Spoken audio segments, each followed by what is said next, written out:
Introduction to velocity, यानी जैसे हमने ये बात समझी थी कि स्पीड हमारे पास एक स्केलर क्वांटिटी है, और चलें अगर हम इसे v से जाहिर करते हैं तो बेसिकली इसमें हम एक रेट लेते हैं कि हम ये देखते हैं कि एक स्मॉल चेंज जो डिस्टेंस में आ रही है किसी बॉडी के मोशन के हवाले से, यानी वो पोजीशन अपनी चेंज कर रही है एक स्मॉल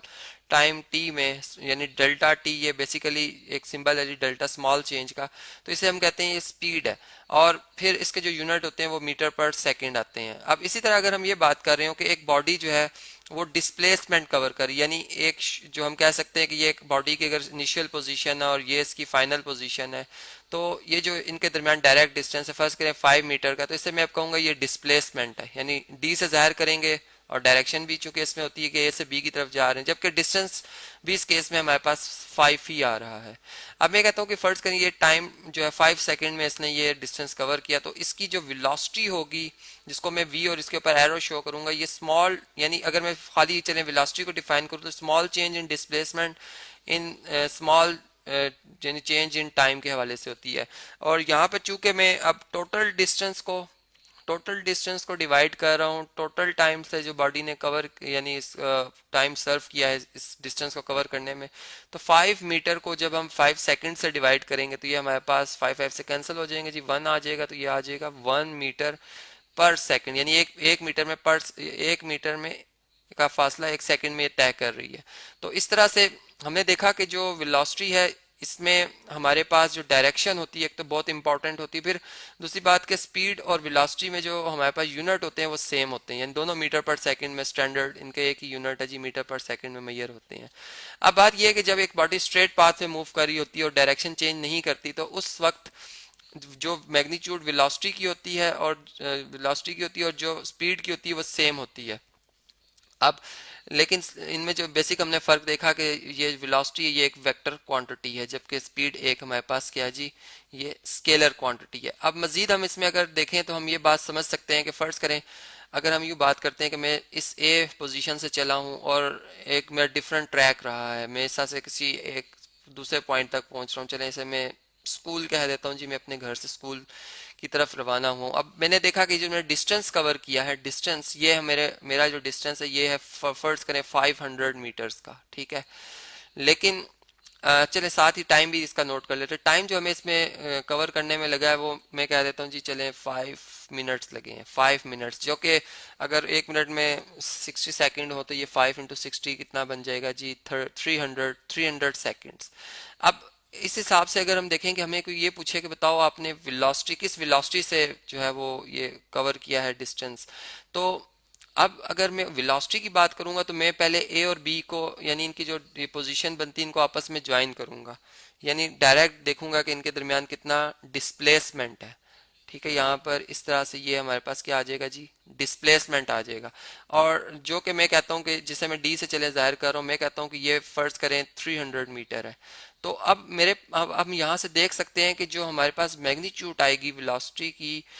डायरेक्शन तो चलें डिफरेंट ही है, वो तो हमें पता है कि वो डिफरेंट है, लेकिन जो हमारे पास मैग्नीट्यूड आएगी वो क्या आ जाएगी जी, हमने चूंकि टोटल डिस्टेंस कवर किया है 300 मीटर का और टोटल जो टाइम हमें लगा है इसमें वो 300 सेकंड लगे हैं, तो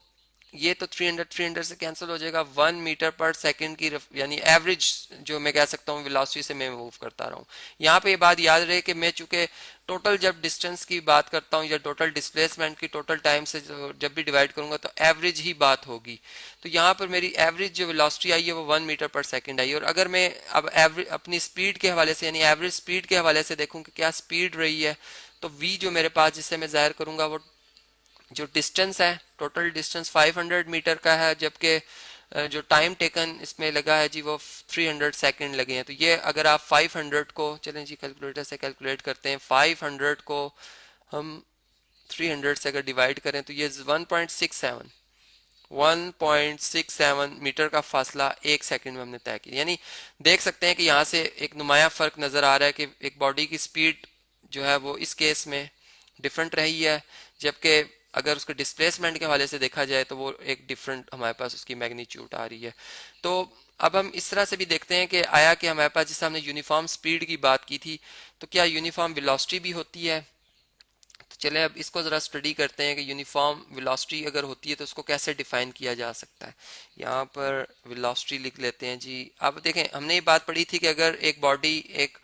यानी इक्वल डिस्टेंस कवर कर रही हो इक्वल इंटरवल ऑफ टाइम में, तो वो हमारे पास होता है जी कि बॉडी जो है वो यूनिफॉर्म स्पीड से मूव कर रही है। अब मैं कहता हूँ एक पाथ है जिसपे स्ट्रेट पाथ है, कहीं कोई बॉडी अपनी डायरेक्शन चेंज नहीं करती। एक सेकंड में इसने 5 मीटर का फासला तय किया, अगले एक सेकंड में इसने फिर 5 मीटर का फासला तय किया। अब स्ट्रेट पाथ पे अगर हम देखें तो इस वक्त जो इसकी वेलोसिटी होगी वो यूनिफॉर्म होगी, क्योंकि इसमें डायरेक्शन भी चेंज नहीं हो रही और इक्वल डिस्टेंस कवर करी है in equal interval of time. तो हम यूँ कहेंगे कि वेलोसिटी यूनिफॉर्म है। और अगर स्पीड की बात भी की जाए तो चूंकि डिस्टेंस इक्वल कवर करी है इक्वल इंटरवल ऑफ टाइम है, तो स्पीड भी यूनिफॉर्म है। लेकिन हम यूँ बात करते हैं कि अगर ऐसा होता है कि बॉडी एक सेकंड में फर्ज करें 5 मीटर का फासला तय करती है और अगले एक सेकंड में वो जो है वो 6 मीटर का फासला तय करती है, और फिर उससे अगले एक सेकंड में वो फर्ज करें कि 9 मीटर का फासला तय करी, तो ये अब हम कहेंगे कि ये जो वेलोसिटी इस टाइप की होगी, इसे हम कहेंगे कि ये वेरिएबल वेलोसिटी है। यानी यहाँ पर स्पीड भी वेरिएबल है और वेलोसिटी भी क्या है जी, वेरिएबल वेलोसिटी है। तो स्ट्रेट पाथ के केस में तो हमने देखा कि वेलोसिटी और जो हमारे पास यानी स्पीड कह सकते हैं वो दोनों ही एक जैसी प्रॉपर्टीज रखती हैं। लेकिन अगर हम एक ऐसा ट्रैक ले लेते हैं जैसे एक सर्कुलर ट्रैक है, फर्ज करें एक बॉडी एक सर्कुलर ट्रैक में मूव कर रही है इस तरह से इस तरह से इस तरह से,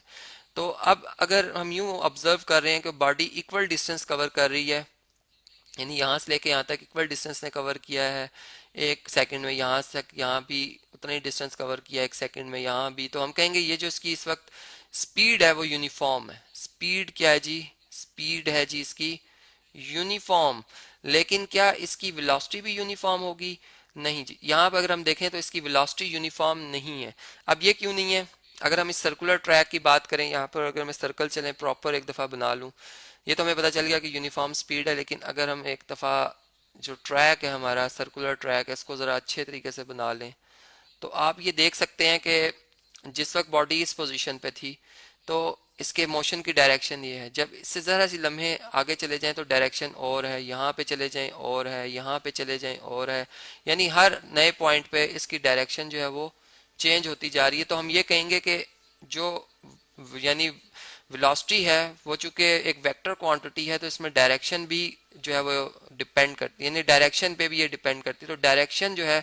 वो चेंज हो रही है। डायरेक्शन चेंज होने की वजह से हम ये कहेंगे कि इसकी जो वेलोसिटी है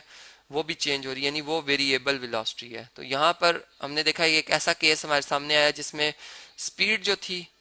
स्पीड जो थी वो यूनिफॉर्म थी, लेकिन जो हमारे पास वेलोसिटी है वो क्या आ रही है जी, वो वेरिएबल आ रही है। अब अगर हम एक और बात देखें, यहाँ यहीं से हमने एक और बात जो ऑब्जर्व की वो ये की कि फर्ज करें अगर इस पॉइंट एक्स से बॉडी मूव करना शुरू हुई है और यहाँ से गोल चक्कर लगाते ये वापस इसी पॉइंट पे एक्स पे आ जाती है, तो अगर हमने देखना हो कि इसने कितना डिस्टेंस कवर किया, टोटल डिस्टेंस, यानी यहाँ पे आके ये स्टॉप हो जाती है, स्टार्ट भी यहीं से हुई और स्टॉप भी यहीं पे कर गई है, ठीक है जी। तो इस सूरत में अगर ऐसा हो रहा है तो फिर हमारा जो डिस्टेंस होगा वो 2 पाई आर, यानी सरकमफ्रेंस जो बाउंड्री ऑफ द सर्कल है उसने कवर किया। अगर इसको मीटर्स में हम कवर कर रहे हैं तो मीटर, जबकि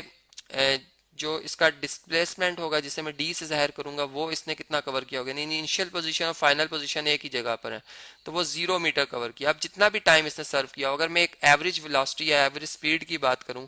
तो इस लम्हे यानी या इस वक्त जो हम एक केस आया हमारे सामने, तो इसमें जो वेलोसिटी है उसकी अगर मैग्नीट्यूड एवरेज वेलोसिटी की अगर मैग्नीट्यूड ली जाए तो वो जीरो आ जाएगी, चूंकि डिस्प्लेसमेंट जीरो है तो 0 मीटर पर सेकेंड। जबकि एवरेज अगर स्पीड की बात की जाए तो हमारे पास वो 2 पाई आर/2 पाई आर/टी जो टाइम लगेगा वो मीटर पर सेकेंड के हिसाब से हमारे पास उसकी जो है वो वैल्यू आ जाएगी। तो इस तरह से हमने देखा कि इनमें जो एक और जगह पर जो एक नुमाया फ़र्क है वो नज़र आ रहा है। फिर दूसरी बात कि यहीं से हम एक डेफिनेशन देखते हैं इंस्टेंटेनियस स्पीड और वेलोसिटी की, यानी जो कि हायर लेवल्स पे पढ़ी जाती हैं। लेकिन अगर हम इसका थोड़ा बहुत आइडिया ले लें, इंस्टेंटेनियस